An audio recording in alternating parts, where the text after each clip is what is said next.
இப்ப நம்ம பார்க்க போற சைட் எங்க இருக்குன்னு பாத்தீங்கன்னா, உடுமலைப்பேட்டையிலிருந்து 4 கிலோமீட்டர் தொலைவில் கொழுமம் ரோட்டு மேல இந்த லேஅவுட் இருக்குங்க. இந்த சைடு மித்துலா லேஅவுட்ல இருக்குங்க. இது வடக்கு வாசல் சைட்டுங்க. இதோட அளவு 40க்கு 60, 5 சென்ட் இடம்ங்க. நல்லா சதுரமான சைட்டுங்க. 30 அடி தார் ரோடு இருக்குங்க.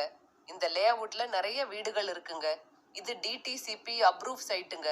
பக்கத்திலேயே வீடுகள் எல்லாம் இருக்கிறதுனால நீங்க வாங்கி உடனே வீடு கட்டலாம்ங்க. 1 சென்ட் விலை 5 லட்சம் சொல்றாங்க. இந்த சைடு உங்களுக்கு பிடிச்சிருந்தா ஸ்கிரீன்ல இருக்க நம்பருக்கு கால் பண்ணிட்டு நேர்ல வந்து பாருங்க. நம்ம சேனலை சப்ஸ்கிரைப் பண்ணாம பார்த்துட்டு இருக்கவங்க சப்ஸ்கிரைப் பண்ணிக்கோங்க. பக்கத்துல இருக்க பெல் பட்டனை அழுத்திக்கோங்க. அப்பதான் நாங்க போடுற வீடியோ எல்லாமே உங்களுக்கு உடனுக்குடன் அப்டேட் ஆயிட்டே இருக்கும். உடுமலைப்பேட்டையில் இடம் வீடு வாங்க விற்க அணுவும் விக்னேஷ் ரியல் எஸ்டேட்.